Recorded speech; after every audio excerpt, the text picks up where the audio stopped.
If you use a Samsung phone and you've noticed any issue with your phone, I want you to do this before you take it to any engineer. Go to the Play Store and download the Samsung Members app. This particular one that I'm showing you right now, with the particular logo being shown. So download it, and then when it's done downloading, I want you to install it and open it. Then run a full diagnostic test on your phone by yourself first. Run a full test to check what could be the problem by yourself. Now you see that I just did that with my own because I noticed it's beginning to overheat recently.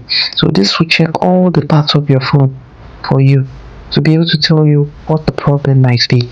And at the end of my own, it was able to tell me that what the problem is mainly right now is the battery of the phone. Try this and let me know what you discover with yours.